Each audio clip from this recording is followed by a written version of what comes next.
శ్రీగురుభ్యో నమః. హరి ఓం. దంతాంచలేన ధరణీతలమున్నమయ్య పాతాళకేళిషు ధృతాదివరాహలీలం ఉల్లాఘనోత్ఫణఫణాధర గీయమాన క్రీడావదానమిభరాజముఖం నమామ. అమరీకబరీభారభ్రమరీ ముఖరీకృతం దూరీకరోతు దురితం గౌరీచరణ పంకజం. ఇందీవరదళశ్యామం ఇందిరానందకందళం వందారు జనమందారం వందేహం యదునందనం. వాగర్ధావివ సంపృక్తౌ వాగర్ధ ప్రతిపత్తయే జగతః పితరౌ వందే పార్వతీ పరమేశ్వరౌ. ఆపదామపహర్తారం దాతారం సర్వసంపదాం లోకాభిరామం శ్రీరామం భూయో భూయో నమామ్యహం. బుద్ధిర్బలం యశోధైర్యం నిర్భయత్వమరోగత అజాడ్యం వాక్పటుత్వం చ హనుమత్స్మరణాల్లభేతు. శ్రీ గురుభ్యో నమః. హరి ఓం. కిష్కింధాకాండలో హనుమంతుని యొక్క ఆ ఔన్నత్యాన్ని, ఆయన నడవడిక, ఆయన శీలం, ఆయన మహత్వం, ఆయన ఆచార్యత్వం, ఆయన ఉత్తమ పురుషత్వం ఇవన్నీ కూడా మనకి స్పష్టంగా తెలుస్తున్నాయి. ఒక్క మాటలో చెప్పాలంటే రామాయణంలో ఇద్దరే ఇద్దరు, శ్రీరాముడు హనుమంతుడు. అలా కాదండి, మీరు అలా చెప్తే ఎలాగా? శ్రీరాముడు ఒక్కడేనా? సీతమ్మ వారు ఉంది, లక్ష్మణుడు ఉన్నాడు, ఇంకా తదితర మహర్షులు ఉన్నారు, రాజర్షులు, బ్రహ్మర్షులు, వీళ్ళందరూ ఉన్నారు కదా. ఒక రాముడు హనుమంతుడు ఇద్దరే ప్రధానంగా పెట్టుకొని వాళ్ళిద్దరి చుట్టూనే కథ తిరిగిందని అదేదో మీరు చెప్తే ఎలా సాధ్యమో దానికి ఏదో ఒక హేతు ఉండాలి కదా.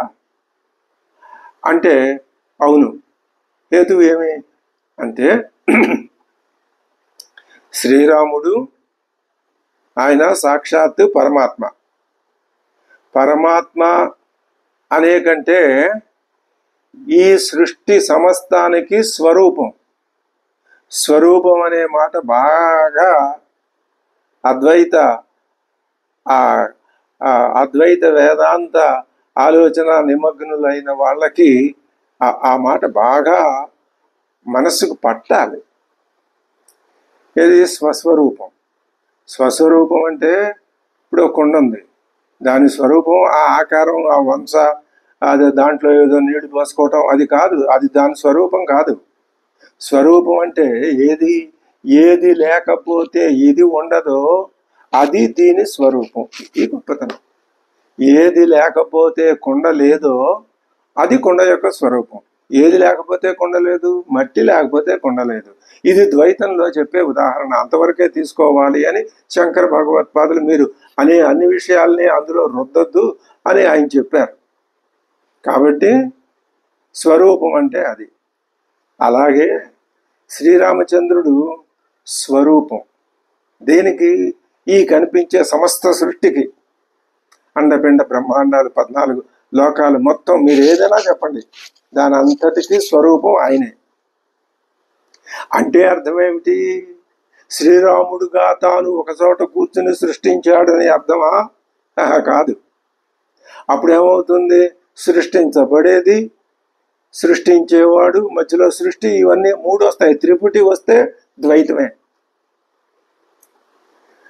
మరి శ్రీరాముడు ఈ సృష్టి చేశాడంటే అర్థం ఏమిటి అంటే స్వరూపమే కారణం, కారణం లేదే కార్యం రాదు, కారణమే కార్యంగా మారింది. కార్యం వేరే లేదు. ఇది అద్వైత సిద్ధాంతం. కార్యం వేరే లేదు. కొండ నామరూపాలే తప్ప వేరే కొండగా లేదు. ఎలా ఉంది? స్వరూపంగా మట్టిగానే ఉంది, అది మట్టే. అలాగే ఈ సృష్టి కూడా సృష్టి కాదు. ఏమిటి? స్వరూపమే. స్వరూపం అంటే జ్ఞానమే. ఆ జ్ఞానంలో శక్తి కూడా ఉంది, అది వేరే. స్వరూపం అంటే జ్ఞానమే. ఆ స్వరూపమే ఇక్కడ మనకు సృష్టిగా కనిపిస్తున్నది. ఈ విషయం బాగా మనం మనస్సుకి హత్తుకునేటట్లుగా చేస్తే అప్పుడు ఆ స్వరూపమే మనకి అర్థం. మనం ఏదో జీవులం అనుకుంటున్నాంగా. జీవులు అని ఎవరు చెప్పారు నీకు? ఎవరూ చెప్పలా. ఎవరొచ్చి చెప్పారు? నువ్వే అనుకుంటున్నావు జీవుడని. ఒకళ్ళని చూసి ఒకళ్ళు వెనకటి కాలం నుంచి ఇలాగే అనుకుంటూ వస్తున్నారు. ఆ జీవభావం పోతే అజ్ఞానం పోయినట్టే. ఇదిగో వీళ్ళల్లో ఈ జీవభావం ఉంది, దీన్ని పోగొట్టాలి అని ఆ పరమాత్మే, ఈ సృష్టిని చేసిన పరమాత్మే శ్రీరాముడిగా దిగొచ్చాడు.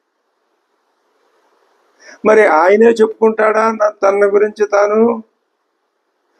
ఇప్పుడు ఆయన ఎందుకు వచ్చాడు? వీళ్ళందరి యొక్క జీవభావాన్ని నిర్మూలించటానికి. దానికి ఆయనకి ఒక ఉపకరణం కావాలి. ఆ ఉపకరణం ఎవరు? హనుమంతుడు. కాబట్టి ఇప్పుడు రామాయణంలో ఇద్దరే ప్రధానం. ఇది నేను స్వోపజ్ఞకంగా నా ఆలోచన కొద్దీ నేను చెప్తున్న మాట. ఇద్దరే. ఒక ఉపాధ్యాయుడు ఉంటాడు, అక్కడ విద్యార్థి ఉంటాడు. విద్యార్థి ఎందుకు వచ్చాడు? చదువుకోవటానికి వచ్చాడు. ఉపాధ్యాయుడు ఎందుకు వచ్చాడు? చదువు చెప్పడానికి వచ్చాడు. చదువు ఏమిటి? విద్యార్థికి తెలియని విషయాన్ని తెలియజెప్పటమే ఆ చెప్పబడే వస్తువే చదువు. ఆ గురువు యొక్క గొప్పతనం అది. ఆ చదువులో ఏముందో ఆ విద్యార్థికి తెలియదు. చెప్పినందువల్ల విద్యార్థిలో ఏం మార్పు వస్తుంది? అంతకుముందు తెలియకపోవడం అనేది ఏది ఉందో అది పోతుంది, ఆ తెలియకపోవటం పోతుంది. అలాగే జ్ఞానం శ్రీరామచంద్రుడు. మనం అజ్ఞానంతో నిండి ఉన్నాం. పోగొట్టడానికి వచ్చింది ఎవరు? హనుమంతుడు. ఈ దృష్టితో చదివితే రామాయణాన్ని అద్భుతం. మనం మొదటి నుంచి ఈ దృష్టితోటే చదువుతున్నాం, అధ్యయనం చేస్తున్నాం. కాబట్టి మనకి రామాయణం యొక్క హృదయం అప్పటికప్పుడు ఒక్కసారిగా అర్థం కావాలంటే అడ్డం పడేవి కొన్ని ఉంటాయి. ఉత్తమ సాధకులకైతే వెంటనే ఎవరు చెప్పకుండానే తెలుస్తుంది వాళ్ళకి మహానుభావులు. మనలాంటి మధ్యమ చివరి అధమ స్థాయి సాధకులకైతే ఎవరో ఒకళ్ళు చెప్పాలి. ఆ చెప్పే బాధ్యతే ఆ హనుమంతుడిది. ఈ దృష్టితో మనం హనుమంతుడిని పూజించాలి, సేవించాలి. నిత్యం ఆయన పేరు ఒక్కసారైనా తలుచుకోవాలి. ఆయన మాట ఆలోచించాలి. హనుమంతుడు ఏం మాట్లాడతాడు, ఎలా మాట్లాడతాడు, ఏం చేస్తాడు, ఆయన చేసిన చేష్ట వెనక ఉన్న అర్థం ఏమిటి, అది మనం గ్రహించాలి. అదే మనకి ఆయన చేసే బోధ అని కూడా మనం తెలుసుకోవాలి. ఇప్పుడు ఇది దృష్టిలో పెట్టుకుంటే కిష్కింధాకాండలో హనుమంతుడు ఎంత గొప్ప ప్రయోజనాలని సాధించాడనే విషయం మనం కిష్కింధాకాండ మొదలు పెట్టిన దగ్గర నుంచి రోజు చెప్పుకుంటూనే ఉన్నాం. హనుమంతుడు ఎవరిని గురించి చెప్తాడు? ఈ జగత్తు యొక్క స్వరూపాన్ని గురించి చెప్తాడు. అది మనం అది మనకి తెలియజెప్పేది ఎవరు? ఈ కథని వాల్మీకి ధ్వని ద్వారా ఆయన ధ్వనింపజేస్తాడు. అది సంగతి. ఇప్పుడు ఈ విషయాలు దృష్టిలో పెట్టుకుంటే ఇక్కడ తర్వాత ఏం జరుగుతుందో చూద్దాం. ఆ సంపాతి చెప్పాడు కదా మొత్తం అన్ని విషయాలు. సంపాతికి వీళ్ళు చెప్పారు. సంపాతి నేను చూస్తున్నాను, ఇక్కడి నుంచి నాకు కనపడుతోంది అమ్మవారు అన్నాడు. ఇంకా అంతకంటే వీళ్ళకేం కావాలి? వీళ్ళు ఏం చేశారు? ఆ సంపాతి తమకు చెప్పిన ఆ మాటలు తెలుసుకుని సంతోషంతో వాళ్ళు గంతులు వేస్తూ ఒక్క చోట చేరి పెద్దగా అరుపులు, కేకలు. ఏమిటవి? ఆఖ్యాత గృధ్రరాజేన సముత్ప్లచ్య ప్లవంగమాక సంగమ్య ప్రీతి సంయుక్త వినేదు సింహ విక్రమా. బా, ఏమి ఆనందంతో! ఇప్పటిదాకా వాళ్ళు దిగాలతో, నీరసంతో, భయంతో కుంగి కృషించిపోయి ఉన్నారు. ఏం చేయాలో అర్థమై కావట్లా వాళ్ళకి. ఇప్పుడు ఈ సంపాతి మాటలు వాళ్ళకి చక్కగా అమృతాయమానమయ్యి ఆయన వాళ్ళు ఏం చేశారు? ఒక్కసారి వినేదుహు పెద్ద సింహనాదాలు చేశారు. సంపాదేర్వచనం శ్రుత్వా హరయో రావణక్షయం హృష్టాః సాగరం ఆజగ్ముహు సీతాదర్శన కాంక్షిణ. సంపాతి చెప్పాడుగా, అదిగో లంకాని 100 యోజనాల దూరం ఉందని చెప్పాడుగా. ఆజగ్ముహు వచ్చేసారు వీళ్ళంతా. ఎక్కడికి? ఆ లంకా ద్వీపానికి. ఎక్కడి నుంచి ఏ మార్గంలో వెళ్ళాలో, ఆ మార్గం ఎలా బయలుదేరాలో అక్కడ ఆ ప్రదేశానికి వచ్చారు. అభిక్రమ్యతు తందేశం దదృచుర్భీమ విక్రమా కృత్స్నం లోకస్య మహత ప్రతిబింబమివ స్థితం. ఆ వానరులలా వెళ్ళి ఆ సకల మహాప్రపంచానికి ప్రతిబింబమా అన్నట్లు ఉన్నటువంటి సముద్రాన్ని చూశారు. సముద్రం సకల మహాప్రపంచానికి ప్రతిబింబమా? అవును, ప్రతిబింబమే. ఎందుకు? ఇదేది అందులో సముద్రమే ప్రతిబింబం. దేనికి అంటే సకల మహాప్రపంచానికి. ఇక్కడ మహాప్రపంచం అంటే అర్థం ఏమిటి? భూమి. భూమే కదా శ్రీ మహావిష్ణువుకి ఇష్టమైనది. ఆ భూమిని స్త్రీ రూపంగా పోల్చారు కదా. ఇది పురాణాలు చెప్పే మాట మనకి. కాబట్టి శ్రీ మహావిష్ణువు వరాహావతారంలో భూమిని ఉద్ధరించి దాన్ని చక్కగా తీర్చిదిద్ది పర్వతాలు, వనాలు, నదులు ఇవన్నీ అక్కడ ఏర్పాటు చేసి తాను ఆ భూమి మీదనే అవతరించాడు. అమ్మవారు కూడా ఆ భూమి మీదనే అవతరించింది. ఇందాక మనం చెప్పుకున్నప్పుడు స్వామి శ్రీరామచంద్రుడు, హనుమంతుడు ఇద్దరే ఉన్నారు. మరి సీతమ్మ అంటే లక్ష్మణుడు, ఇంతకుముందు చెప్పుకున్న లక్ష్మణుడు, భరతుడు, శత్రుఘ్నుడు, రాముడు ఒకటే. మరి సీతమ్మ వేరు కదా, ఆవిడ స్త్రీ, ఈయన పురుషుడు కదా. కాదు. మీకు ఒక్క విషయం మనం గుర్తుపెట్టుకోవాలి, రెండవది లేదు, ఒక్కటే ఉంది అన్నప్పుడు స్త్రీ పురుషులు ఉంటారండి? ఆ భేదం ఉంటుందా? ఉండదు. కాబట్టి శ్రీరాముడు, సీతమ్మ ఒకటే. సత్తు చిత్తు ఒకటే స్వరూపం. శక్తి, ఆ శక్తిని కలిగి ఉన్న జ్ఞానం. జ్ఞానాన్ని విడిచి శక్తి లేదు, శక్తి లేకపోతే జ్ఞానం లేదు. రెండు ఒకటే. జ్ఞానందే శక్తి. అంతేగాని జ్ఞానంది శక్తి అన్నప్పుడు జ్ఞానం విడిగా ఉండి శక్తి విడిగా ఉంటుందని అర్థం కాదు. ఈ విషయం అర్థం కావాలి అంటే ప్రస్థానత్రయం చదివి తీరాల్సిందే. అది ఇక్కడ మనం చెప్పుకుంటూ కూర్చుంటే సాధ్యమయ్యే పని కాదు. అందుకని ఈ భూమి మీద జరుగుతున్న దీని యొక్క ప్రతిబింబంలాగా సముద్రం కనపడింది అని మనకి ఇక్కడ వాల్మీకి ఒక చక్కటి ఉపమానం చెప్పాడు. దక్షిణస్య సముద్రస్య సమాసాద్యోత్తరాన్ దిశం సన్నివేశం తతశ్చ గృహు హరివీరా మహాబలాహ. అక్కడ ఒక సన్నివేశం, అక్కడ చక్కగా విడిచారు. ఇంకా వాళ్ళకి మంచి ఉత్సాహంగా ఉన్నారు. ఆ దక్షిణ దిక్కులో ఉన్న సముద్రానికి ఉత్తర దిక్కులో అంటే సముద్ర పొట్టున సత్వైర్ మహద్భిర్ వికృతై క్రీడద్భిర్ వివిధైర్జలే. ఆ జలంలో ఎటువంటి సత్వాలు ఉన్నాయి? జంతువులు పెద్ద పెద్దవి వికృతంగా ఉన్నాయి, పెద్ద పెద్ద ఆకారాలు కలిగివి. అవి ఏం చేస్తున్నాయి? వ్యాప్తాశ్యై సుమహాకాయై ఊర్మిభిశ్చ సమాకులం. ఆ జంతువులు ఉన్నాయి సముద్రంలో, తరంగాలు కూడా ఉన్నాయి. అటువంటి సముద్రాన్ని చూశారు. ప్రసుప్తమివ చాన్యత్ర క్రీడంతమివ చాన్యత. అవసరం వచ్చింది కాబట్టి, సందర్భం వచ్చింది కాబట్టి సముద్రాన్ని వర్ణిస్తున్నాడు మా వాల్మీకి మహాకవి. ప్రసుప్తమివ చాన్యత్ర, ఒక చోట జలచరాలు తరంగాల కదలికిచే క్రీడించుతున్నట్లు ఉన్నాయి ఒక చోట. వేరొక చోట కొండల వలె జనరాశులు ఎగిసి పడుతున్నాయి. అందు పాతాళలోకవాసులైన దానవోత్తములు కూడా ఉన్నారు. ఇలా గగురుపాటు కలిగించే ఆ మహాసముద్రాన్ని చూసి కపిశ్రేష్ఠులకు ఉన్న ఉత్సాహం, ఇందాక పొంగుతూ వచ్చిన ఉత్సాహం మళ్ళీ చప్పబడిపోయింది. ప్రసుప్తమివ చాన్యత్ర క్రీడంతమివ చాన్యతః క్వచిత్ పర్వతమాత్రైశ్చ జలరాశిభిరావృతం సంకులం దానవేంద్రైశ్చ పాతాళ తలవాసిభిః రోమహర్షకరం దృష్ట్వా విషేదుః కపిగుంజరాః. ఆకాశమివ దుష్పారం సాగరం ప్రేక్ష్య వానరాః విషేదుః సహసా సర్వే కథం కార్యమితి బ్రువన్. ఆ సముద్రం ఎలా ఉంది? ఆకాశంలాగా సువిశాలంగా ఉంది. ఈ రెండే, ఈ కింద కింద సముద్రం, పైన ఆకాశం. దానికి అంతులేదు, దీనికి అంతులేదు అన్నట్లు. ఆ సముద్రాన్ని చూసి ఇప్పుడు ఏం చేయాలా? వాళ్ళకి పాలు పోలేదు, విషాదాన్ని పొందారు. విషణ్ణాం వాహినీం దృష్ట్వా సాగరస్య నిరీక్షణాత్ ఆశ్వాసయామాస హరీన్ భయార్తాన్ హరిసత్తమః. ఆ వానరోత్తముడైన అంగదుడు ఏం చేశాడప్పుడు? ఆ సముద్రాన్ని చూశాడు. సముద్రాన్ని చూసి విషాదం పొందుతూ భయభ్రాంతులై కూర్చున్న వానర వీరుల్ని చూశాడు. ఆ సముద్రం ఒక్కొక్కసారి ఈ వానర వీరుడు ఒకసారి చూసి ఆయన ఏం చేశాడు అంటే, తాన్ విషాదేన మహతా విషణ్ణాన్ వానరర్షభాన్ ఉవాచ మతిమాన్ కాలే. అంగదుడు మతిమంతుడు అంటే మంచి ధీశక్తి గలవాడు. వాలిసూనుర్ మహాబల, సరైన సమయంలో సరైన మాట అంటున్నాడు.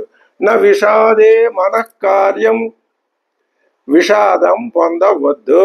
విషాదో దోషవత్తమ. ఎందుకని విషాదం వద్దయ్యా? విషాదంలో అన్ని దోషాలే. విషాదో హంతి పురుషం, దుఃఖం మనిషిని చంపేస్తుంది. బాలం క్రుద్ధ ఇవో రగ, కోపించిన పాము బాలుణ్ణి సంహరించడం ఎంత తేలికో విషాదం మనిషిని అంత తేలిగ్గా సంహరించి పారేస్తుంది. కాబట్టి మీరు విషాదాన్ని పొందవద్దు. మరి విషాదం పొందకుండా ఏం చేయమంటావయ్యా?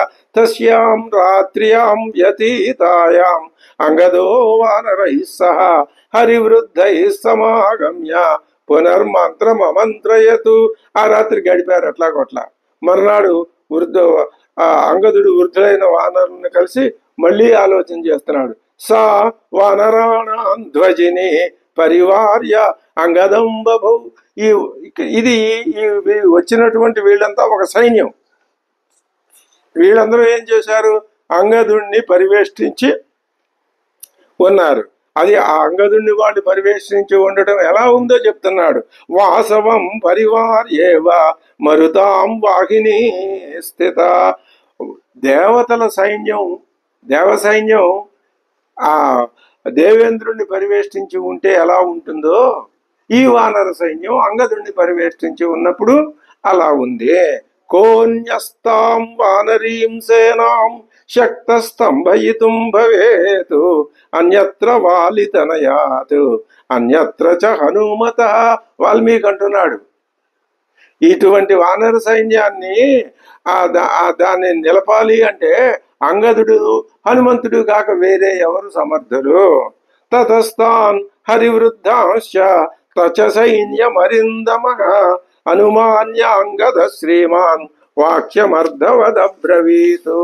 అప్పుడు అంగదుడు అంటున్నాడు, కైదానీం మహాతేజాలంఘయిష్యతి సాగరం కరిష్యతి సుగ్రీవం సత్యసంధమరిందమం. ఈ పెద్ద సముద్రాన్ని ఇప్పుడు ఎవరు దాటగలరు? దాటి సుగ్రీవుడు చెప్పినటువంటి ఆ ప్రతిజ్ఞని ఎవరు నిలబెట్టగలరు? సుగ్రీవుడు ఏం ప్రతిజ్ఞ చేశాడు? నా వానర సైన్యాన్ని పంపి సీతమ్మ జాడ తెలుసుకొని నీకు తెలియజేస్తాను అన్నాడు. ఇప్పుడు ఆ ప్రతిజ్ఞ నిజం కావాలి అంటే మనం అమ్మవారిని చూడాలి. కోవీరో యోజన శతం లంఘయే చప్లవంగమా. ఎవరు 100 యోజనాల్ని ఎగిరి దూకగలరు? ఇమాశ్చ యోధపాన్ సర్వాన్ మోక్షయేత్కో మహాభయాత్. అలాంటి వాడు ముందుకు రండి, మేము అతన్ని చూసి మేము భయం పోగొట్టుకుంటాం. మా భయం పోగొట్టే విధంగా ఈ సముద్రాన్ని లంఘించగలిగిన వాడు ఎవడు?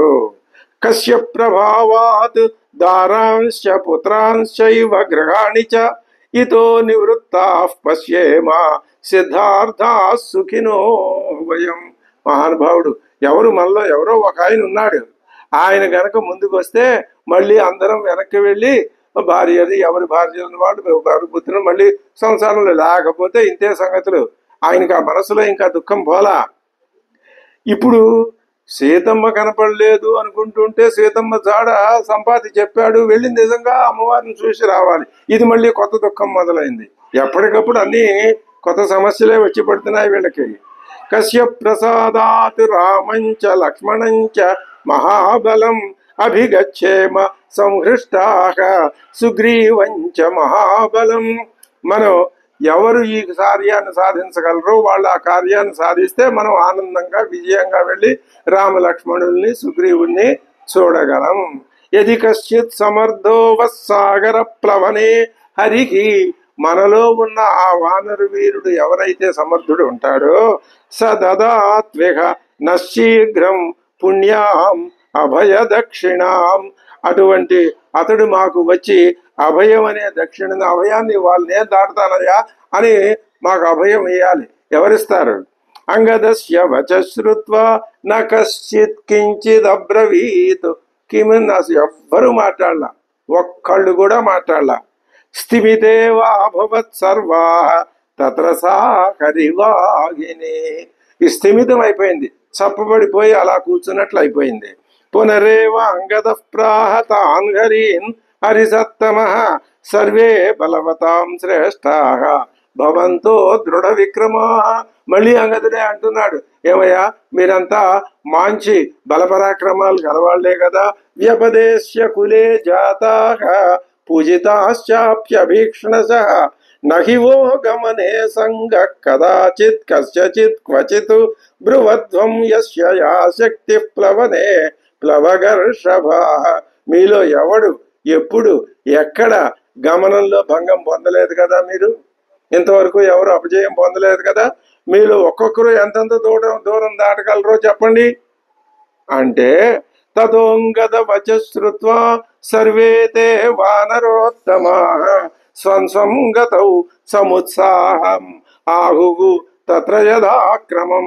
ఇక ఎవరి ఉత్సాహాన్ని వాళ్ళు ప్రకటిస్తున్నారు. గజో గవాక్షో గవయః శరభో గంధమాదనః మైందశ్చ ద్వివిధశ్చైవ సుషేణో జాంబవాంస్తదా అబభాషే గజస్తత్ర ప్లవేయం దశయోజనం.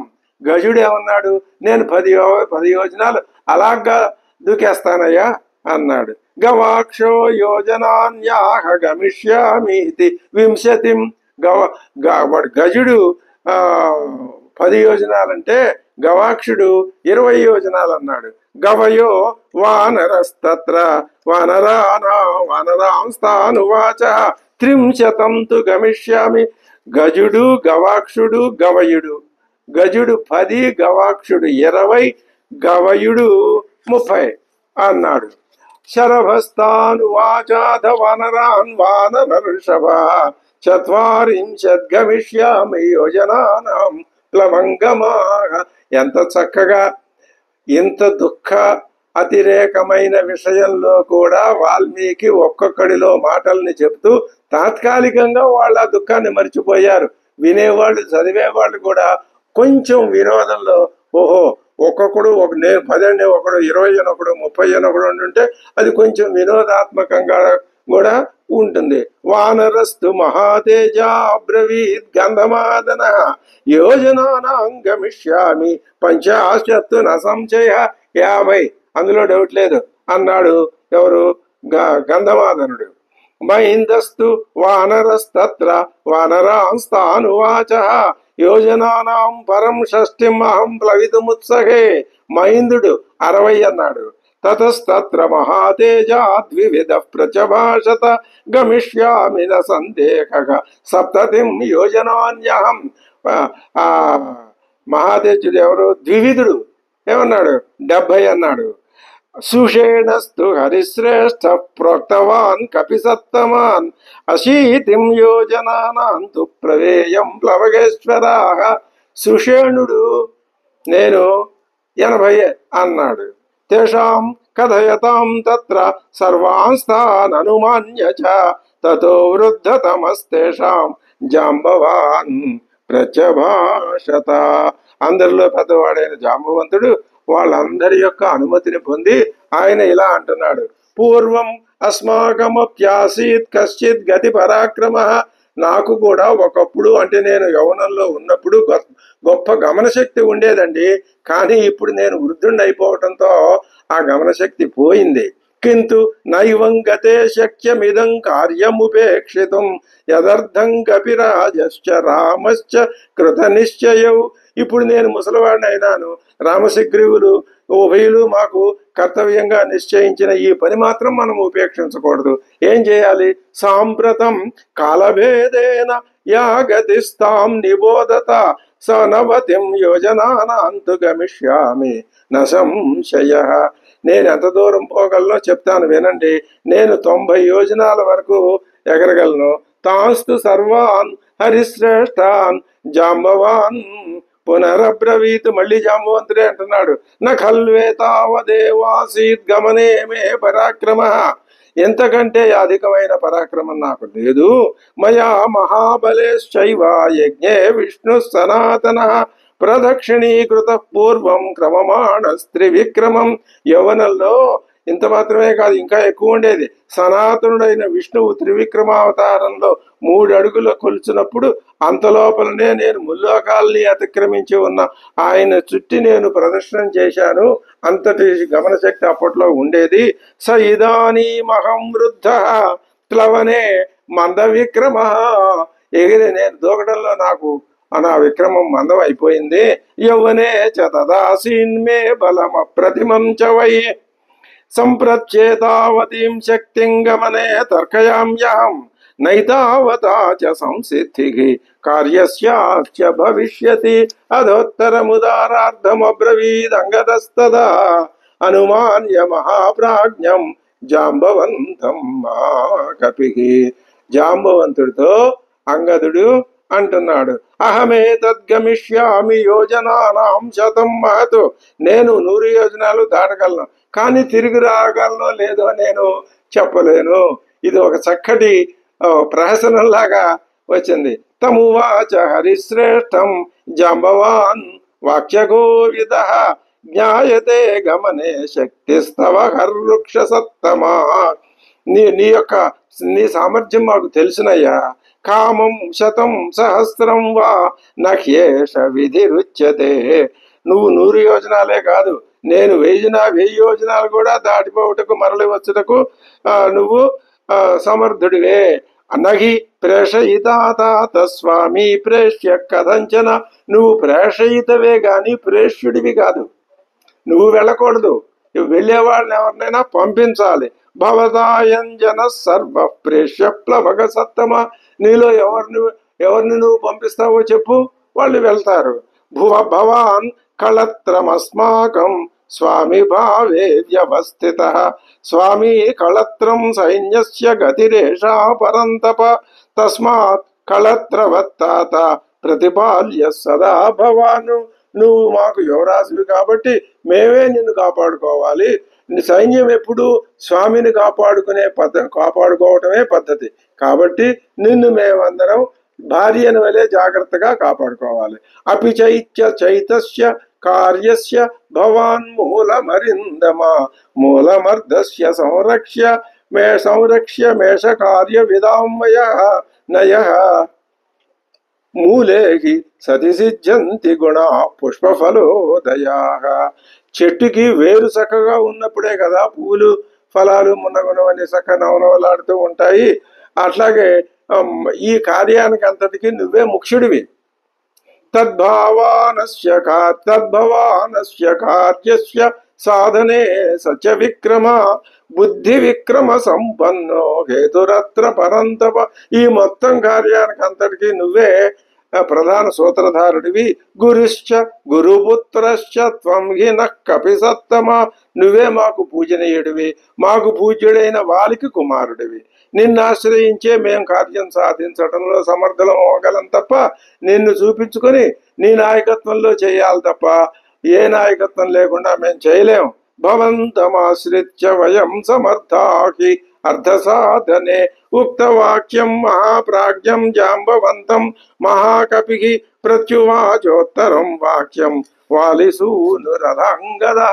అప్పుడు మళ్ళీ అంగదుడు ఆ జాంబవంతుడితో అంటున్నాడు, యది నాహం గమిష్యామి నాణ్యే వానరపుంగవా పురఃకల్విదమస్మాభి కార్యం ప్రాయోపవేశనం. నేను ఈ సముద్రాన్ని దాటిపోలేకపోతే ఇంకా వానరులు ఎవరు ఎంత మాత్రం పోలేరు. కాబట్టి మళ్ళీ మన కథ మొదటికి వచ్చింది. మనకి ప్రాయోపవేశమే శరణ్యం. నక్ష్య కృత్వా హరిపతే సందేశం తస్య ధీమతః. సుగ్రీవ మహారాజు యొక్క ఆదేశాన్ని నిర్వహించకుండా తత్రాపి గత్వా ప్రాణానాం పశ్యామి పరిరక్షణం, అక్కడికి వెళ్తే మన ప్రాణాలు ఉంటాయనే హామీ లేదు, గ్యారంటీ లేదు. సహి ప్రసాదే చ అత్యర్థం కోపే చ హరిరీశ్వర, అతడు నిగ్రహానుగ్రహ సమర్థుడు సుగ్రీవుడు. ఆయన కోపం వచ్చిందా దానికి తిరుగులేదు. అతీత్య తస్య సందేశం వినాశో గమనే భవేతు, ఆయన సందేశం మనం పాటించకపోతే మనకి మరణం తప్పదు. తద్యథాహ్యస్య కార్యస్య నభవత్యన్యథా గతికి తద్భవానేవ దృష్టార్థ సంచింతయితు మర్హసి. ఓ జాంబవంత, నువ్వేనయ్యా ఈ దీంట్లో నుంచి మళ్ళీ ఏదైనా ఉపాయం ఉంటే అది ఆలోచించి చెప్పగలిగిన వాడివి నువ్వే. సోంగదేన తదా వీర ప్రత్యుక్త ప్లవగర్షభ జాంబవానుత్తరం వాక్యం ప్రోవాచేదం తతోంగదం.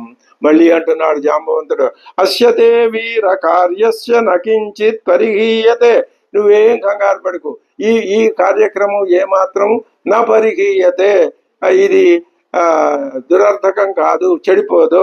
ఏష సంచోదయామ్యేనం యక్కార్యం సాధయిష్యతి, చూడు ఈ కార్యాన్ని సాధించగలిగిన వాణ్ణి నేను బయటికి తీసుకొస్తాను.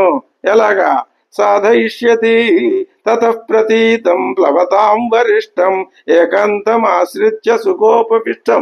వీళ్ళందరూ ఇలా 10, 20, 30, 40 అని పోటీలు పడుతుంటే మళ్ళీ మొదటికి వచ్చి విచారిస్తూ కూర్చుంటే ఇవన్నీ ఏం పట్టించుకోకుండా ఆయన ఏకాంతంలో కూర్చుని ఏం చేస్తున్నాడు హనుమంతుల వారు? ఆయన ఆత్మారాముడు, ఆయన ఎప్పుడూ తనలో తానే ఉంటాడు. మరి బయటికి మాట్లాడటం ఇవి అన్నీ ఏమిటి? అది ఒక విలాసం ఆయనకి.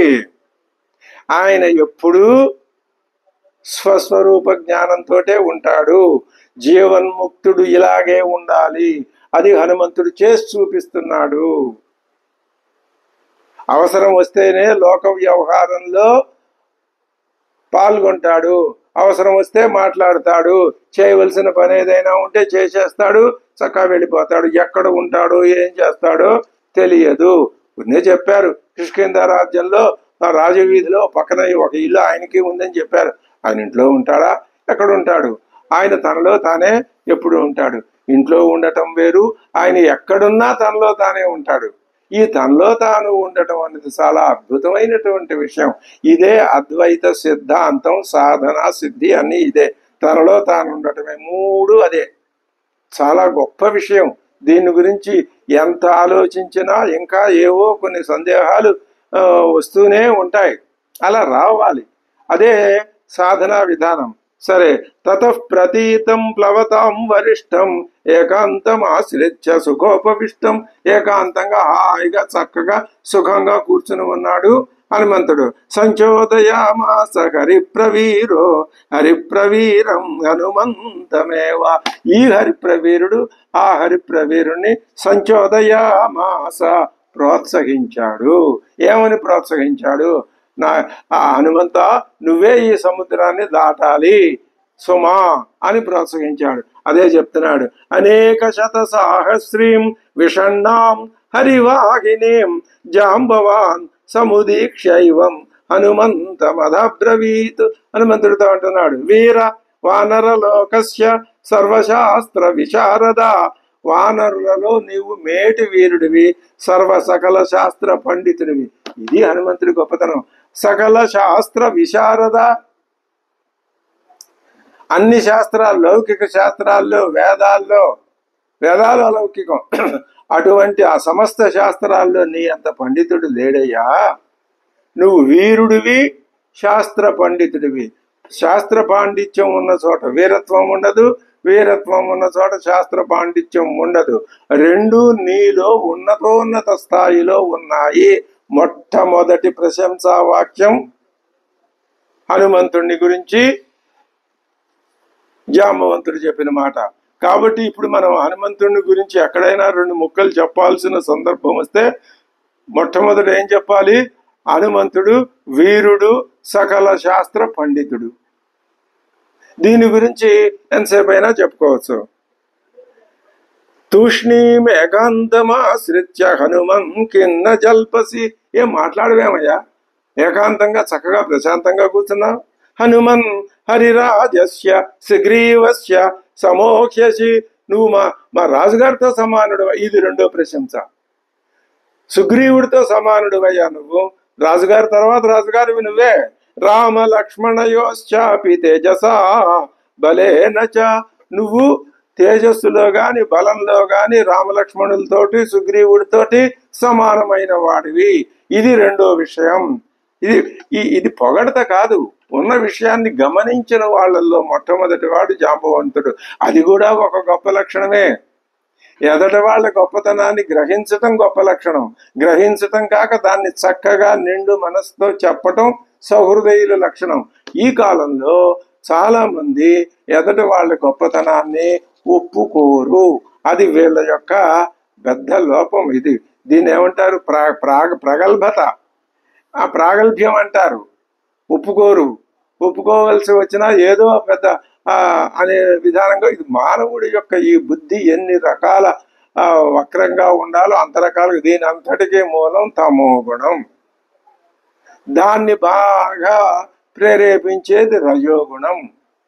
ఈ రెండు బాగా విజృంభించి ఉన్నప్పుడు సత్వగుణం అక్కడ పనిచేయదు. లోకమంతా తమో గుణం రజోగుణమే. సత్వగుణం ఈ రెండు అడుగున పడి సత్వగుణం ప్రాముఖ్యతను పొందితే అప్పుడు ఈ జాంబవంతుడు చెప్పే మాటలు లాంటి మాటలు ఆ వ్యక్తిలో నుంచి వస్తాయి. రెండో మాట చెప్పాడనమాట. అరిష్ట నేమిన పుత్రో వైనతేయో మహాబల గరుత్మానితి విఖ్యాత ఉత్తమ సర్వపక్షిణాం. కశ్యపుడికి వినతయందు పుట్టిన గరుత్మంతుడున్నాడయ్యా. ఆయన మహాబలుడు, సకల పక్షి శ్రేష్ఠుడు, ప్రసిద్ధుడు. బహుశోహి మయా దృష్ట సాగరే సమహాబల భుజగానుద్ధరన్ పక్షి మహావేగో మహాయశా. నేను ఆ గరుత్మంతుడు మహాబలం గలవాడు, మహావేగం కూడా గలవాడు. ఆయన ఏం చేశాడు? సముద్రంలో సర్పాలను పట్టుకొని పోతూ ఉండగా నేను అనేక సార్లు చూశాను. ఆయన పైనుంచి చూస్తాడు, సర్పం కనిపిస్తుంది, ఇలా వచ్చి ఇలా పుచ్చుకొని చక్కగా ఇలా అలాగా వెళ్ళిపోతుంటాడు. పక్షయోర్యద్బలంతస్య తావద్భుజ బలంతవ. ఆ గరుత్మంతుని యొక్క రెక్కల్లో ఎంత బలం ఉందో నీ భుజాల్లో అంత బలం ఉన్నది. నీ పరాక్రమం, వేగం కూడా. విక్రమశ్చ వివేకశ్చ నతేన అవగీయతే. ఆ గరుత్మంతుని యొక్క బలంతో ఏమాత్రం తీసిపోయేవి కావు. ఇది మూడవ ప్రశంస. చక్కగా ఏ మాట తర్వాత ఏ మాట ఎలా చెప్తున్నాడో జాంబవంతుడు కూడా అంత అద్భుతంగా చెప్తున్నాడు. మొట్టమొదట ఏమన్నాడు? నువ్వు వానరుల్లో వీరుడివి, సర్వశాస్త్ర విశారదుడివి, సుగ్రీవుడు రాముడు లక్ష్మణులతో సమానుడివి, గరుత్మంతుడితో సమానుడివి, గరుత్మంతుడితో ఏమాత్రం తక్కువైన వాడివి కాదు. ఏమిటయ్యా గరుత్మంతుడితో గొప్పతనం? ఆయన ఆకాశంలో ఎగురుతూ సముద్రంలో ఉన్న సర్పాల్ని ఎలా పట్టుకుంటాడో నేను చాలా సార్లు చూశాను. అటువంటి శక్తి ఆ గరుత్మంతుడి యొక్క రెక్కల్లో ఏ శక్తి ఉందో ఆ శక్తిని భుజాల్లో ఉన్నది. బలం బుద్ధిశ్చ తేజశ్చ సత్వంచ హరిపుంగవ విశిష్టం సర్వభూతేషు కిమాత్మానన్న భుజ్యసే. నీ బలం, నీ బుద్ధి, నీ తేజస్సు, నీ ధైర్యం నీకు సకల భూతాల కంటే విశిష్టమైనటువంటి ఉన్నత స్థితిలో నీలో ఉన్నాయి. నువ్వు ఎందుకు తెలుసుకోలేవు? నిన్ను గురించి నువ్వు తెలుసుకో అసలు ముందు. అప్సరసాం శ్రేష్ఠ విఖ్యాత పుంజకస్థల అంజనేతి పరీక్షాత పత్ని కేసరిణో హరే. ముల్లోకాల్లో ప్రసిద్ధి పొందిన సౌందర్యం కలదయ్యా. అప్సరల్లో మేటి అయిన పుంజిక స్థల అనే ఆవిడ శాపవశం చేత కుంజరుడనే వానర శ్రేష్ఠుడికి కూతురై వానర స్త్రీగా జన్మించి కామరూపం కలిగిన అంజన అనే పేరుతో ప్రసిద్ధయై కేసరి అనేటటువంటి వానరునికి భార్య అయినది. ఆ ఆంజనేయుడు, అంజనాదేవి కుమారుడు ఆంజనేయుడు కేసరి పుత్రుడు కాబట్టి కేసరి అనే పేరు వచ్చింది. అదే చెప్తున్నాడు, అప్సరసాం శ్రేష్ఠ విఖ్యాత పుంజికస్థల అంజనేతి పరీక్షాత పత్ని కేసరిణో హరే విఖ్యాత త్రిషు లోకేషు రూపేణ ప్రతిమా భువి అభిశాపాద భూతాత వానరీ కామరూపిణి దుహిత వానరేంద్రస్య కుంజరస్య మహాత్మనః కపిత్వే చారు సర్వాంగి కదాచిత్ కామరూపిణి మానుషం విగ్రహం కృత్వా రూపయౌవనశాలిని విచిత్రమాల్యాభరణ మహార్హ క్షౌమవాసిని అచరత్పర్వతస్యాగ్రే ప్రావృదంబుద సన్నిభే. ఆ వానర స్త్రీ అయినటువంటి సర్వాంగ సుందరి ఆవిడ, కామరూపిణి ఆవిడ, ఆ అంజన ఒకసారి మనుష్య రూపాన్ని ధరించి రూపయవనాలతో ప్రకాశిస్తూ చిత్ర విచిత్రమైనటువంటి ఆ మాలలు ఆభరణాలు దాల్చి పట్టు వస్త్రాలు ధరించి వర్షాకాల మేఘం వలె ఉన్న పర్వతాగ్రం మీద సంచరిస్తున్నది. ఆమె ఆ విధంగా పర్వతాగ్రంలో విహరిస్తూ ఉండగా విశాల నేత్రాలు గల ఆ అంజన దాల్చిన సుందరమైన ఎర్రని అంచు కలిగిన పసుపు పచ్చని వర్ణం గల ఆమె వస్త్రమును వాయుదేవుడు మెల్లగా తొలగించెను. తస్యాం వస్త్రం విశాలాక్ష్యాః పీతం రక్తదశం శుభం స్థితాయా పర్వతస్యాగ్రే అపహరచ్చనైః సదదర్శ తతస్తస్యాః వృత్తావూరు సుసంహతౌ స్తనౌ చ పీనౌ సహితౌ సుజాతం చారుజాననం. ఆమె యొక్క ఆ ఊరువులు స్తనములు ఇవన్నీ అవన్నీ ఆయన ఎవరు వాయుదేవుడు ఆమె యొక్క సుందర వదనాన్ని చూశాడు. తాం విశాలాయత శ్రోణీం తను మధ్యాం యశస్వినీం దృష్ట్వైవ శుభ సర్వాంగీం పవన కామమోహిత. ఇందులో ఏ విధమైనటువంటి దురభిప్రాయం ఉండాల్సిన అవసరం లేదు. కథ అలా ఉంటుంది. అంతరార్థం ఆలోచిస్తే వాయువు మనకి బయటికి కనిపించే, మనం చూసే, మనం అనుభవించే ఈ వాయువుకి అధిదేవత. ఆ అధిదేవతకి అంజనాదేవి మీద అభిమానం కలిగింది. కామమోహిత సతాంబుజాభ్యాం దీర్ఘాభ్యాం పర్యశ్వజత మారుత. ఆమెనే కాదు, వాయువు అందరినీ పరిశ్వజిస్తూ కౌగిలించుకుంటూనే ఉంటాడు, అందరినీ చుట్టుముడుతూనే ఉంటాడు. మన్మథావిష్ట సర్వాంగో గతాత్మా తామనిందితాం సాధు తత్రైవ సంభ్రాంత సువృత్త వాక్యమబ్రవీతు. ఆవిడ అంటున్నది, ఏకపత్ని వ్రతమిదంగో నాశయితుమిచ్చతి. ఎవరు నా పాతివ్రాత్యాన్ని జరపగోరుతున్నారు అన్నది ఆవిడ. అప్పుడు ఆ వాక్యం విని వాయుదేవుడు అంటున్నాడు, నత్వాం హింసామి శుశ్రోణి మా భూతే సుభగే భయం. ఓ అందమైన అంజనా, నీకు భయం ఉండాల్సిన అవసరం లేదు. నిన్ను నేను హింసించటం లేదు. అంటే నీ పాతివ్రత్యాన్ని నేను ఏమాత్రం భగ్నం చెయ్యటం లేదు. నువ్వు పతివ్రతవే, పాతివ్రత్యం కలదానవే. మనసాస్మి గతో యత్వాం పరిష్వజ్య యశస్విని. నేను ఒక మనసులో మాత్రమే నీ మీద అభిమానాన్ని చూపించాను. వీర్యవాన్ బుద్ధి సంపన్నస్తవ పుత్రో భవిష్యతి. అది హనుమంతుని యొక్క జన్మ రహస్యం. నీ కుమారుడు వీర్యవంతుడవుతాడు, బుద్ధిమంతుడవుతాడు. చాలు. బుద్ధి వీర్యం రెండు ఉంటే ఇంకా అసాధ్యమైంది ఏముంటుంది? మహాసత్వో మహాతేజా మహాబల పరాక్రమ లంఘనే ప్లవనే చైవ భవిష్యతి మయా సమః. లంఘనంలో కానీ ఎగరటంలో కానీ గాలిలోనే ఎగిరిపోతూ ప్రయాణం చేయటంలో కానీ నాతో సమానమైన వాడు నీ కుమారుడు అవుతాడు. ఏవ ముక్త తతస్తుష్ట జననీతే మహాకపే. ఓ హనుమంత, ఇప్పుడు ఈ వాయుదేవుడు చెప్పిన ఈ మాటలు విని మీ తల్లి ఎంత ఆనందించిందో తెలిసినా గుహాయాం త్వాం మహాభాగో ప్రజజ్ఞే ప్లవగర్షభం, అక్కడ గుహలో నిన్ను మీ తల్లి ప్రసవించిందయ్యా.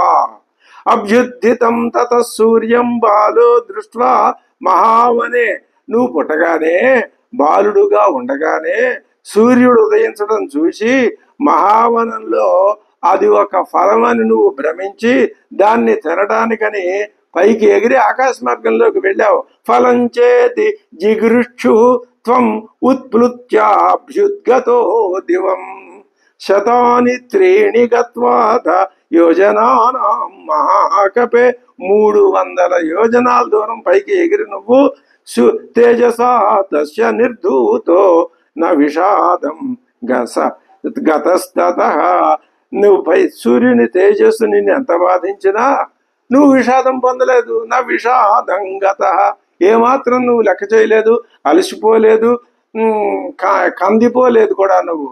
తావదాపతస్తూర్ణం అంతరిక్షం మహాకపే క్షిప్తమింద్రేణ తే వజ్రం క్రోధావిష్టేన ధీమత, నువ్వు ఆ విధంగా వేగంగా అంతరిక్షంలో సూర్యుడి దగ్గరికి వెళ్తుండగా చూసి ధీమంతుడైన ఇంద్రుడు మధ్యలో వచ్చాడు. వచ్చి కోపించి నీ మీద వజ్రాయుధం ప్రయోగించాడు. ఎందుకని? ఇంద్రుడికి ఒక ధర్మం ఉన్నది, ఈ సృష్టిని రక్షించాల్సిన బాధ్యత ఆయన మీద ఉన్నది. నీ బలానికి ఎదురులేదు. ఇప్పుడు ఏమవుతుంది? నువ్వు గనక ఆ సూర్యుడిని పట్టుకుని ఒక పండు అనుకుని నోట్లో పెట్టుకుంటే ఇది 2 శక్తుల మధ్య పోరాటం అవుతుంది. ఒకటి వాయువు, 2 తేజస్సు. వాయువు తేజస్సు ఈ 2 పరస్పరం ఘర్షించుకుంటే ప్రకృతి విలయమే. అది తప్పించాలి ఇంద్రుడు, అందుకని వజ్రాయుధం ప్రయోగించాడు. తతశైలగ్రశిఖరే వామో హనురభజ్యత, నీవు పర్వత శిఖరం మీద పడిపోయావు. నీ ఎడమ హనువు ఏమైంది? విభజ్యత, అభజ్యత, విరిగింది ఎడం పక్క దవడ. తతో హి నామధేయంతే హనుమానితి కీర్త్యతే, హనుమాన్ దవడ కలవాడివి అంటే విరిగిన పగిలిన ఫ్రాక్చర్ అయిన దవడ కలవాడివి, అందుకని నీ పేరు హనుమాన్ అయినది. తతస్వాం నిగతం దృష్ట్వా వాయుర్గంధవః స్వయం, ఆయన వాయువు అంటే మాటలా, అది లేదే అసలు ప్రాణమే లేదు. ఆయన ఏం చేశాడు? త్రైలోక్యే భృష సంక్రుద్ధో నవవౌ వై ప్రభంజన, ఇక నవవౌ ఆయన ఏం చేశాడు? స్ట్రైక్ చేశాడు. వెంటనే ఇంకా అసలు వీసడం మానేశాడు, ఎక్కడా గాలి లేదు. సంభ్రాంతాశ్చ సురాః సర్వే త్రైలోక్యే క్షోభితే సతి, ముల్లోకాలు క్షోభిల్లిపోతున్నాయి. దేవతలు ఇప్పుడు ముల్లోకాల్ని రక్షించాల్సిన బాధ్యత దేవతలది, దేవేంద్రుడిది. ఆ దేవతలు అల్లకల్లోలం అయిపోయారు. ప్రసాదయంతి సంక్రుద్ధం మారుతం భువనేశ్వర భువనేశ్వరా, ఈ భువనాలకు అధిపతులైన దేవతలు వాయుదేవుణ్ణి ప్రసన్నుణ్ణి చేసుకుంటున్నారు. ప్రసాదితే చ పవనే బ్రహ్మాతుభ్యం వరం దదౌ, పవనుడు ప్రశాంతించాడు. అప్పుడు బ్రహ్మగారు నీకు ఒక వరం ఇచ్చాడు. అశస్త్ర వజ్యతాంతాత సమరే సత్య విక్రమ, సత్య విక్రమ, ఓ సత్య విక్రముడా, ఆయన సత్యపరాక్రముడు శ్రీరాముడు, సత్య విక్రముడు ఆంజనేయుడు. ఎంత సాభిప్రాయం! ఈ మళ్ళీ సత్య అనే పదంతో కూడిన పరాక్రమం, విక్రమం, బలం, ఇటువంటి సమాసాలు ఎవరిని గురించి ఎక్కడ ప్రయోగించబడలేదు. సత్య పరాక్రమ శ్రీరామ, సత్య విక్రమ ఆంజనేయ, ఈ 2 తప్ప. ఓ సత్య పరాక్రమ, వాయువు ఆ విధంగా ప్రసన్నుడు అయ్యేసరికి బ్రహ్మ నీకు ఒక వరం ఇచ్చాడయ్యా. ఏమని? వజ్రస్య చ నిపాతేన విరుజంత్వాం సమీక్ష్య చ సహస్రనేత్ర ప్రీతాత్మా దదౌతే వరముత్తమం స్వచ్ఛందతశ్చ మరణం తే భూయాదితి వై ప్రభో. నువ్వు బ్రహ్మదేవుడు ఏమని వరం ఇచ్చాడు? అశస్త్రవజ్యతాం, నిన్ను వధించే శస్త్రాలు ఈ సృష్టిలో లేవు. ఆంజనేయుడిని వధించడం అంటే నిరాకార నిర్గుణ నిరవయవ నిరంజన పరతత్వాన్ని ఏం పెట్టి వధిస్తావు? ఆకారం లేదు, దేంతో కొడతావు? దానికి ఒక పరిమితి లేదు, ఎక్కడని కొడతావు? అది సాధ్యం కాదు. పరమాత్మని వధించటం అంటే ఎంత తెలివి తక్కువ మాటో, హనుమంతుణ్ణి వధించటం కూడా అంతే, వాయువుని వధించటం కూడా అంతే. పరమాత్మ, వాయువు, ఆకాశం, బ్రహ్మ ఇదంతా ఒకటే పదార్థం. సత్వం ఆయన నువ్వు ఇంద్రుడేమని వరం ఇచ్చాడు? నువ్వు కావాలనుకుంటేనే నీకు మరణం వస్తుంది తప్ప లేకపోతే మరణం రాదు. సత్వం కేసరిణ పుత్ర క్షేత్రజో భీమ విక్రమ. నువ్వు కేసరికి క్షేత్రజ్ఞుడు అయినటువంటి పుత్రుడివి, వాయువునకి ఔరస పుత్రుడివి. పరాక్రమంతో వాయువుకి మారుతస్య ఔరస పుత్ర తేజసా చాపి తత్సమా. త్వం హి వాయుసుతో వత్స ప్లవనే చాపి తత్సమః.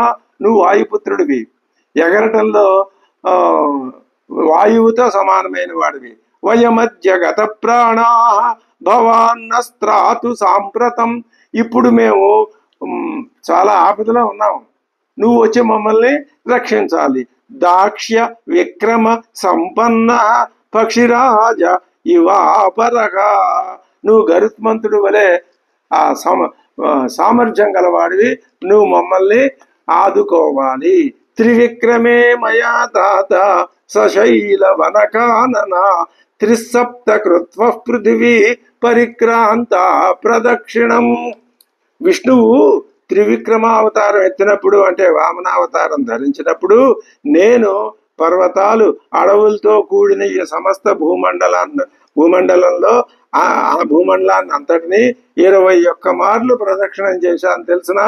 త్రిసప్త కృత్వ 3 ఏళ్ళు 21 సార్లు నేను పరిక్రాంత ప్రదక్షిణం. తథా చ ఔషధయోస్మాభి సంచిత దేవశాసనాతు. ఎన్నో మూలికలు పోగు చేశాను దేవశాసనం వలన. వానిని వేసి చిలకటం చేత అమృతం పుట్టింది. మాకప్పుడు బలం అధికంగా. నిష్పన్నం అమృతం యాభిస్తదాసీన్నో మహద్బలం. అటువంటి ఆ మూలికల్ని నేను సేవించటం వలన నాకు అప్పుడు మహాబలం అధికంగా ఉండేది. స ఇదానీమహం వృద్ధ పరిహీన పరాక్రమ సాంప్రతం కాలమస్మాకం భవాన్ సర్వగుణాన్విత.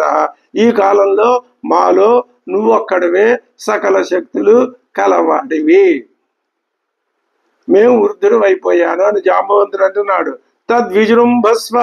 వించు, ఏమిటి చూస్తున్నావు, ఆలోచిస్తున్నావు? విజృంభస్వ, విజృంభించు, విక్రమంతో విజృంభించు. ప్లవతాం ఉత్తమోక్షసి. నువ్వు దాటే వారుల్లో, లంఘించే వారుల్లో ఉత్తమోత్తముడివి. త్వద్వీర్యం ద్రష్టు కామేయం సర్వవానర వాహిని. ఇక్కడున్న ఈ సుగ్రీవ సైన్యం అంతా, మేమంతా నీ యొక్క పరాక్రమాన్ని చూడాలి అనే ఆనందంతో, ఉత్సాహంతో ఎదురు చూస్తున్నామయ్యా. ఉత్తిష్ట హరిశార్దూల లంఘయస్వ మహార్ణవం. నువ్వే లంఘించాలి ఈ సముద్రాన్ని. లంఘయస్వ, వెళ్ళు, లంఘించు. వరాహి సర్వభూతానాం హనుమన్ యా గతిస్తవ. నీ గమన శక్తి ఏ భూతానికి లేదయ్యా, అంత గమన శక్తి నీకు ఉన్నది. విషణ్ణా హరయ సర్వే హనుమాన్ కిముపేక్షసే. ఇప్పుడు చూడు, ఒకసారి వాళ్ళ వంక చూడు, వాళ్ళంతా ఎంత విషణ్ణంగా ఉన్నారో. ఎందుకు ఉపేక్షిస్తున్నావు నువ్వు? విక్రమస్వ మహాభాగో మహావేగో. ఇందాకేమన్నాడు? తద్విజృంభస్వ అన్నాడు. ఇప్పుడు విక్రమస్వ మహావేగో. విష్ణు త్రీన్ విక్రమానివ. శ్రీ మహావిష్ణువు 3 పదాలతో మొత్తం సమస్త సృష్టిని ఏ విధంగా ఆక్రమించాడో నువ్వు కూడా అదే విధంగా విక్రమించు. తతస్తు వై జాంబవత ప్రచోదిత ప్రతీత వేగ పవనాత్మజ కపిగి ప్రహర్షయస్తాన్ హరివీరవాహినీం చకార రూపం మహదాత్మనస్తదా. తన శరీరాన్ని ఒక్కసారి పెంచాడు హనుమంతుడు. ఎవరి మాటలు విన్నాడు? ఇందాక నుంచి వింటున్నాడు. ఆయన ఎంత అసలు జాంబవంతుడు ఏ అద్భుతంగా చెప్పాడు. అది చెప్తున్నప్పుడల్లా హనుమంతుడు ఆయనకి తెలుసును. ఎవరైనా చెప్తేనే గాని తాను ఆ విధమైన కార్యక్రమానికి సిద్ధపడడు. అప్పుడు ఆయన ఏం చేశాడు? తతస్తు వై జాంబవత ప్రచోదిత. ఈ విధంగా జాంబవంతుడి చేత ప్రేరేపించబడినటువంటి హనుమంతుడు ప్రతీత